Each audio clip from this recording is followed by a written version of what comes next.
Құрметті жиналған қауым, бұл негізі ойнасақ та біраз жерге бардық қой деген екен. Айқайлай қасқырдан да ұят болды деп бүкіл Қазақстанда көріп жатсыздар. Қазір утилді алып тастау, жаңағы алғашқы алымды алып тастау болып митингіге де шығып жатыр жүр ел.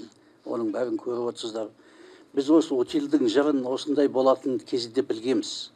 2017 жылы Ақжол партиясы 20 қыркүйек күні алғаш осы оператор болып құрылған кезде депутаттық сауал жасағанбыз. Сонда айтқанбыз, бұда неге мынау үкімет акциясында қатысып, акционер болып қатыспай тұр оператор болып? Ода қаржылардың тиімділігі, тарифі қандай негізге негізделген? Ол сіздердің айтып жатқан қазір тарифтеріңіз. Оның мәртебесі қандай, оның бақылауы, ашықтығы қандай? Соның бәрін. Бірақ сонда оператор болып біздің соңымызға түсіп, Ақжолдың басшыларының үстінен арыз жазып, кейін аяқ жағы осындайға айналып келген. Ал енді қараңыздар, енді 5 жылдың ішінде сол оператор болып 700 миллиардқа дейін теңге жинады. Жылына 140 миллиардтай теңге. Ол халықтың ақшасы ол. Жаңағы утилге төлеген ақша. Ол оңай ақша емес. Одан бөлек жаңағы алғашқы алымдарыңыз бар. Тек алғашқы алыммен мысалы жаңағы 3 кубтан асып кетсе 180 мыңнан 1 миллион 800 мыңға 10 есе өсіп шығатын, осы 10 есе көбейту қандай негізге негізделді? Қандай заңдылыққа? Бірден 10 есе көбейту. 1 миллион 800 мың. Ал енді жаңағы 3 кубтан асып кеткен жаңағы утилдің несі жаңағы анау 3 жылдан асып кетсеңіз 180 мың көбейтіледі. Ал утиліңіз 3 кубтан асып кетсе 2 миллион 100, 4 миллион осы жерден шығып тұр. Тек утил мен первичкадан 4 миллион. Оған басқа тағы қауіпсіздік сертификаты, баж салық, кеден салық қосыңыз. Сонда жай бір 5 миллионға көлік алуға барған адам үстіне одан 5 миллионнан аса ақша төлейді. Күндіз түні жұмыс істеп, отбасынан, бала шағасынан арылып алып, машина алуға барған адам екінші бір отбасы үшін ақша төлеу үшін бара ма сонда? Не үшін төлейді ол мысалы? Артық бір есе. Ал утил дейсіздер. Утил біздің автомобиль өндірісін қатырады дедіңіздер. Қайдағы қатырған? 2005 жылдан 2016 жылға 10 жылда бізде 1 миллион 200-ден 4 миллион тұр, мына жерде жазылып тұр. 4 миллионға дейін көбейген. Сонда жылына 300 мың көбейген. 10 жылда.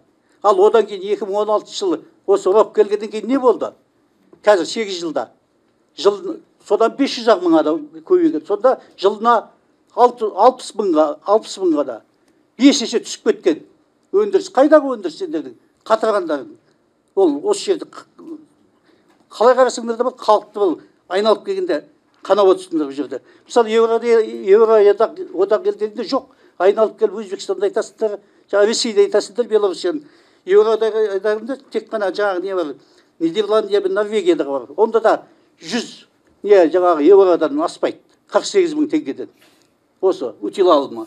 Жапонияны айтып отырсыздар жаңағы. Жапонияда 18 йеннен аспайды, 53 мың теңгеден. Бізде 53 мың теңге ма?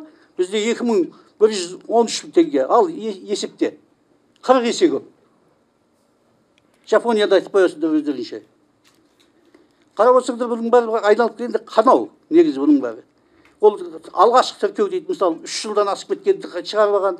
Негізі сырттан кіргізгенде инвойс бойынша сол кезде алғашқы сол кезде сатып алған құны бойынша төленбей ме ол жерде? Жаңағы 12% индекс, 15% салық. Ал біздің қаржы салық органдары оны алып келеді да, өз жердің нарығымен ең жоғарғы нарықтық бағамен алып отыр салық. Бұл яғни бұл заңсыз бұның бәрі. Утилизордағы барыңыз. Ал нәтижесі қандай болды сіздер? Жаңағы дамыттық, утил алдық. Одан кейін утил дейсіздер. Утил істеп тұрған жоқ Қарағандыда және Қостанайда. Істеп тұрмаса да одан алым алып жатыр. Және алым алып қана қоймайды.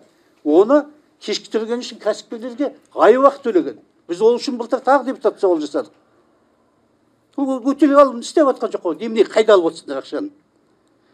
Одан кейін мәселе, мысалы, жаңағы нәтижесі қандай? Мысалы, министрліктің жауабы, утилді қатырамыз, жаңағы өндірісті дамытамыз, қол жетімді, жаңағы айтқан жаңағы пайыз, 4%-мен. 4% көрдіңіздер ме?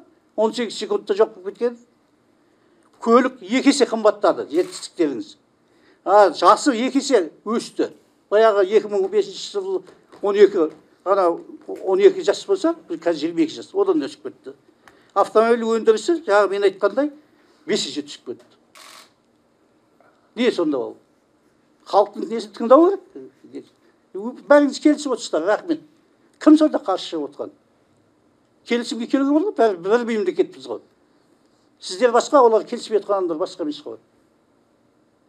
Яғни жаңағы өтел мына халықаралық дәрежедегі соған сәйкес жаңағы 100 евродан қанша 48 мың теңге. Ары кетсе 100 мыңнан аспау керек негізі. Өтел алым. Алып тастаса да болады түгел. Оның бәрі негізсіз. Заңды негіздеп бере алмайсыздар ешқайсыңыз. Ойдан құрап отырсыздар. Рахмет. Жақсы, бұл енді ұсыныстар. Жаңа мына Қазбек Жарылқасынұлы өте маңызды мәселені айтты. Мына шетелде алынған көлікпен біздің елге әкелінгендегі бағаға қатысты. Кедендік кесте ғой бұл мына. Таможенный кесте бар, білесіздер. Мысалы, әріптестер, шетелден қандай да бір көлікті бір бағаға сатып аласыз, арзанға сатып аласыз. Оның соңғы 3 жылдағы кестесін бізде жасап қойған, біздің елде бекітілген баға бойынша төлейсіз доллармен. Бізді сонда шетелден алып келіп мынанша ақшаға сатып алдым деген қағазыңыздың өзі жүрмейді ол жерде. Қазақстанның бекіткен баға бойынша кіргізесіз, қымбат ол. Содан кейін ана пайыздарды төлейсіз. Бұл енді өте бір ақылға қонбайтын нәрсе. Осы кедендік кесте қай өкілетті органға тікелей жауапты? Қаржы министрлігі сіздер ғой, иә? Алыңызшы микрофоныңызды. Осы микрофон қоссаңызшы алдыңызда, иә. Кедендік кестеге байланысты. Бұны не нәрсеге сүйеніп бекітіледі сіздерде бұл? Біздің отандық нарыққа байланысты ма? Неге шетелден сатып алып келген азаматтардың көрсеткен қағазын қажетке жаратпаймыз? Депутаттық сауалға жауаптарыңыз болды. Кейбір фиктивный чектер әкелінген деген. Ондай да информация бар. Ол сұрақты бізде басқа орынбасар кураторствода таможня жағынан. Қазір мен оған осы сұраққа жауап бере алмаймын. Бірақ та жазбаша түрде жауап береміз.